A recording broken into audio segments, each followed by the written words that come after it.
suis tombé. Ce matin sur Top Music, on a la chance de passer 1 heure avec l'un des Alsaciens les plus célèbres, Matt Pokora, depuis Los Angeles. Il est avec nous au téléphone. Bonjour Matt. Salut Arwan. Le confinement pour toi, c'est en famille, à Los Angeles, avec ta chérie, sa fille et votre fils. Comment ça se passe au quotidien ? Comment tu vis cette période ? Écoute, on essaye de voir l'aspect positif des choses et de se dire qu'on n'aurait jamais passé autant de temps ensemble, et surtout moi j'aurais jamais passé autant de temps avec mon nouveau-né s'il n'y avait pas eu cette situation-là. Donc je prends le côté positif de la chose en me disant que je peux être avec mon fils H24 tous les jours de la semaine pendant le temps du confinement, et que c'est un temps précieux, et c'est quelque chose que j'aurais jamais pu espérer il y a quelques semaines. Donc pour le coup c'est plutôt un truc très positif auquel se raccrocher. Et puis sinon le reste on n'est pas les plus malheureux. On a la chance d'avoir de la place à la maison et d'avoir un jardin avec une piscine. Donc au moins on peut vivre un peu, respirer à l'extérieur de la maison. Tu parlais de la naissance de ton fils tout à l'heure. On en profite bien sûr pour t'adresser toutes nos félicitations pour la naissance d'Isaiah. Il est né le 20 janvier et du coup, grâce au confinement, tu passes beaucoup de temps avec lui. Qu'est-ce que ça fait d'être papa, Matt Pokora ? C'est le sens des responsabilités qui prend encore plus d'importance. Si j'ai toujours eu le sens des responsabilités depuis le début de ma carrière, c'est autre chose. Là maintenant, t'es responsable de l'éducation, de la vie d'un petit bout, et transmettre des valeurs, apprendre les premiers pas, les premiers mots, etc. Enfin tout ça c'est autre chose. Donc oui, c'est le plus beau rôle de ma vie, ça c'est sûr. Alors Matt, ce matin, tu as un message très important à adresser aux auditeurs de Top Music et à tes fans alsaciens. Les Alsaciens en plus c'est encore plus particulier, puisque c'est la maison. Il y a une relation très forte entre les Alsaciens et moi, les Strasbourgeois et moi. Voilà, j'ai toujours revendiqué haut et fort le fait d'être de la région, d'être fier d'être strasbourgeois. J'ai toujours été très très attaché. Donc les Alsaciens, toujours leur dire déjà de tenir bon, de respecter les consignes, de faire vraiment très attention.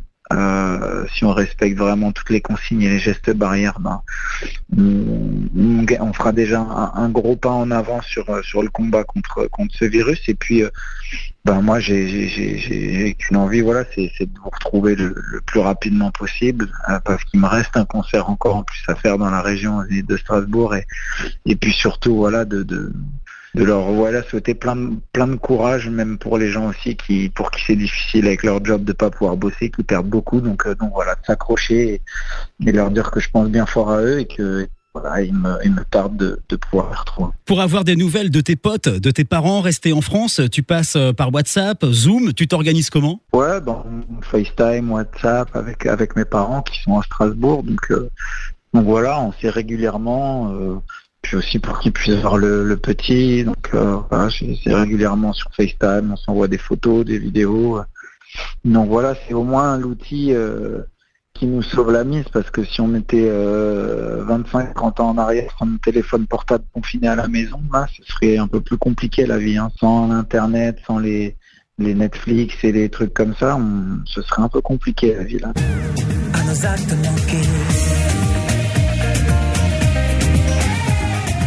Un acte manqué malheureusement, Matt, c'est ton concert du 7 mars au Zénith Europe de Strasbourg. Ce matin, tu voulais revenir sur la petite polémique, assez injuste d'ailleurs, qui t'est tombée dessus suite à des messages Twitter que tu avais laissés juste après son annulation. C'est un show quand même que je monte depuis 2 ans et demi.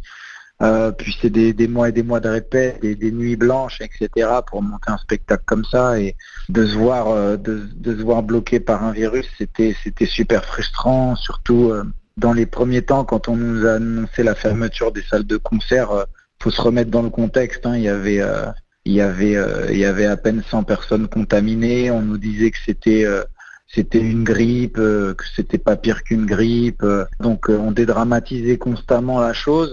Nos spécialistes à la télé dédramatisaient constamment la chose pour au final nous dire qu'on pouvait pas faire de concert. Donc moi j'étais un peu bouche bée. Je comprenais pas pourquoi on nous dédramatisait tout et on nous interdisait de jouer dans des salles de concert alors que c'était jamais arrivé.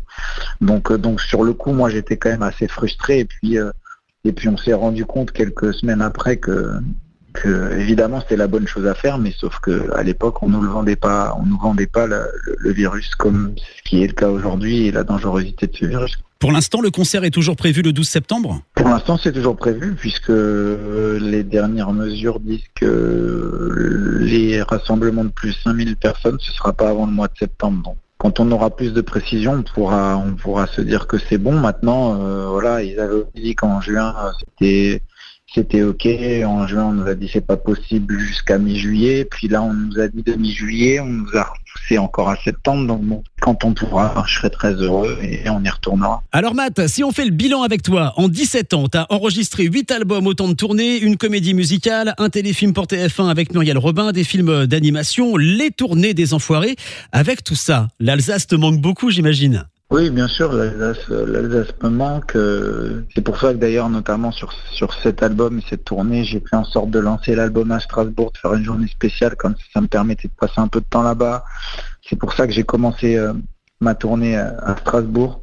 Comme ça, au moins, sur les répétitions, avant de commencer les dernières répétitions sur scène, on les faisait au Zénith de Strasbourg. Ça m'avait permis aussi de passer une semaine à Strasbourg. Puis ça, ce sera à vie, ce sera à vie. Et puis ça te rappelle de bons souvenirs, l'école élémentaire à Strasbourg, le collège Paul-Émile Victor à Mundelsheim, le lycée pro Aristide Briand à Schiltigheim et Top Music. Top Music, c'est la radio de ton enfance. Ouais, Top Music, c'était déjà quand j'étais gamin, c'était la radio de Strasbourg. Donc c'est vraiment tous ces souvenirs-là. Dès que je me balade dans les rues, tout me ramène à mon enfance et cette période d'insouciance où on n'avait pas de soucis, on n'avait pas les mêmes soucis que les adultes, etc. Et du coup, c'est plein de bons souvenirs. C'est le foot, c'est le Sporting, Schiltigheim, c'est quand j'allais voir mes premiers matchs de foot au Racing, à la Méno. Enfin, c'est que des bons souvenirs à Strasbourg. T'as été super généreux avec nous ce matin, Matt. Merci d'avoir passé cette heure sur Top Music. Qu'est-ce qu'on peut te souhaiter pour les prochains jours ? Qu'il y ait le moins de personnes possible contaminées sur cette planète et qu'on sorte le plus rapidement possible de cette crise pour que tout le monde puisse enfin respirer. Et qu'on te retrouve bientôt en concert au Zénith Europe de Strasbourg. Merci d'avoir été avec nous, Matt Pokora. Merci à toi, merci à mes amis. Prenez soin de vous et à très bientôt.